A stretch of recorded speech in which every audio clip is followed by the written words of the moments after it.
Basahin at ang mundo ay magbubukas sa iyo. Hello everyone, I am Sir Michael at welcome back po sa panibagong video.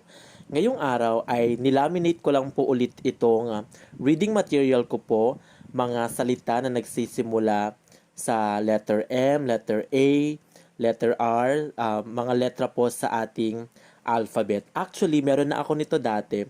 Kaso lang, naibigay ko sa isang grade 4 pupil. Kaya eto, naisipan kong gumawa ulit para magamit ko sa aking catch-up Friday.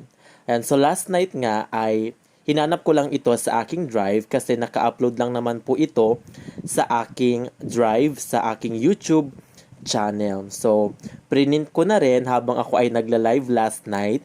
Salamat po pala sa nanonood sa aking live every time po na nagla-live po ako sa aking Facebook channel, sa aking Facebook page na Sir Michael. So, habang nag-activity kanina yung mga pupils ko, ay isiningit ko na po itong gupitin.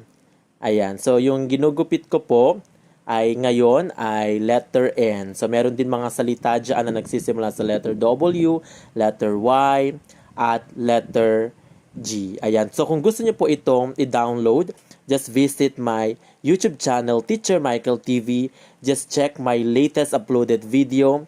Punta po kayo sa description box at doon niyo po makikita yung dalawang link ng drive kung saan niyo po pwedeng i-download yung mga reading materials. So, ang ginagawa ko po dito, ginagawa ko po siyang back-to-back para magmukha po siyang booklet mamaya pag nilagyan ko na po siya ng ring binder. At ayan na nga po, nilagay ko na po sa laminating film. Ang nagamit ko lang po dito ay 4 na pieces ng A4 na laminating film na manipis lang po. Ayan. And then, after that po ay ginupit ko na din po isa-isa. Itong nilaminate ko. Ayan, back to back na po yan. Okay.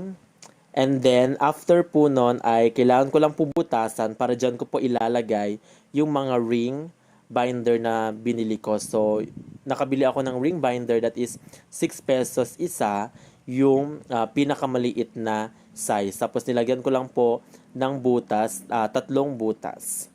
Ayan. So, ulitin ko po, visit my YouTube channel, Teacher Michael TV. Check the description box. Nandun po yung dalawang link. You can either use your DepEd account or your personal Gmail account para i-download po yung mga materials. Pwede po natin itong gamitin para sa pupils natin. Under intervention, yung nababasa lang po nila ay mga words. Ayan. So, and after that po, nilagay ko na po yung 3 ring binder. Once again, thank you everyone. Please don't forget to subscribe sa aking YouTube channel, Teacher Michael TV. Maraming salamat.